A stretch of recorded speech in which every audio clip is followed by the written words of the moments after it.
So we said in the first chapter that a standard Nazirut, Saddam Nazirut, is 30 days, Shloshim Yom. That's the standard. So if someone just says, oh yeah, I'm going to be a Nazir, that's 30 days. And actually, we're going to start the third chapter now, which is going to talk a lot more about timing and time periods and how we count days. And actually, that's how the third chapter begins. Mish Amar Hareini Nazir Magalech Yom Shloshim Ve'echad. Someone who says, behold, I am a Nazir. So he just makes this general statement, I'm a Nazir. Magalech Yom Shloshim Ve'echad, he shaves on the 31st day. So in other words, he keeps 30 clear days of Nazirut, and then he shaves on day 31 and brings his sacrifices. And when the Mishnah says Megaleach, shaves, it means the whole ending ritual, including the shaving and the bringing of the sacrifices, and the hair is going to be burnt on the altar. But we can get away a little bit. Ve'im gilach yom shloshim yatsa. If he actually shaved on the 30th day, he fulfills his obligation. And the Bartanura quotes a principle that we've seen this from the halakha related to Shiva. The miktsat hayom kulo, a part of day is considered an entire day. You don't have to observe the whole day to be considered to have observed a day. So even if he's kept just a part of the 30th day, and then he goes off and shaves and brings his sacrifices, that's okay. He's fulfilled his obligation. But, and there's always a but, if he says, Hareini Nazir Shloshim Yom, if he says, I'm a Nazir for 30 days, he doesn't just make the general declaration, he mentions 30 days. At that point, he has to keep 30 whole days. Ve'im gilach Yom Shloshim lo yatsa. So if he shaved on the 30th day, he has not fulfilled his obligation. He has to keep 30 whole days in that case.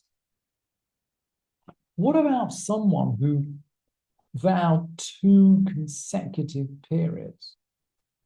Misha Nazar Shtei Naziruyot. So someone vowed 2 Nazirot. Okay. Megaleach et harishona Yom Shloshim Ve'echad. So he's going to shave for the first one on the 31st day. Ve'et hashniya Yom Shishim Ve'echad, and the second on the 61st day.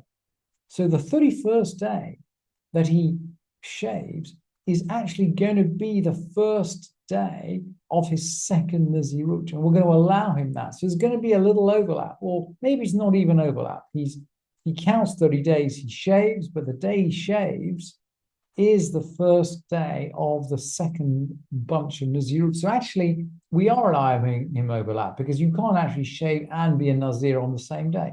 So he must be shaving in the morning and holding the afternoon, basically, as his Nazirut.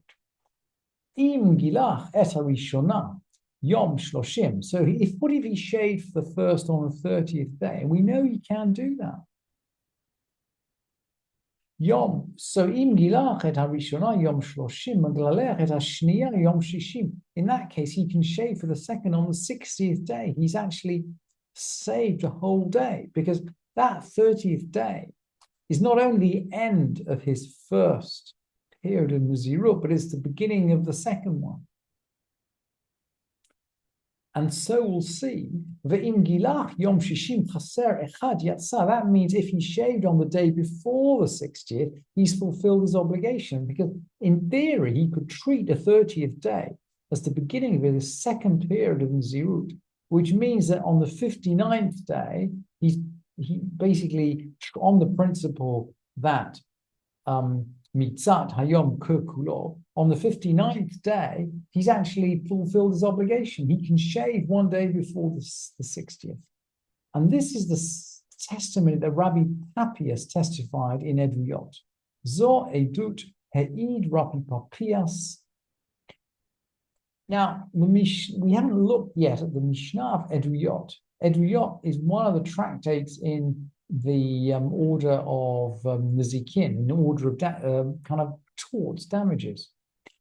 Eduyot's a really, really interesting tractate, because unlike the rest of the Mishnah, which is laid out in subject order, Eduyot is laid out in the order of people who come and they bring evidence. Here, we're really seeing the primacy of tradition as the guiding principle in the construction of halakha. So various sages would come along and they'd give evidence as to what the halakha is.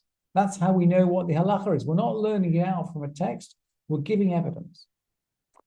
And this halakha about the 30th and the 60th was actually given by Rav Papias as evidence in the Mishnah of Eduyot. And our Mishnah now just repeats it. Zoe dut ha'id Rabbi Papias al-mi shenazar shnei zuriyot. This is a direct quote from the Mishnah of Eduyot. This is the testimony that Rabbi Papias testified about someone who vowed to Naziriyot. She'im gilach et harishona yom shloshim, if he shaved for the first on the 30th day, megaleach et hashniya yom shishim, he can shave for the second one on the 60th day. Ve'im gilach yom shishim chaser echad yatsa, but if he shaved on the day before the 60th, on the 59th, he's fulfilled his obligation. Sheyom shloshim olelo min haminyan, because the 30th day counts. And when Rav Papias is saying that, he's saying actually the 30th day counts for both periods of Nazirut.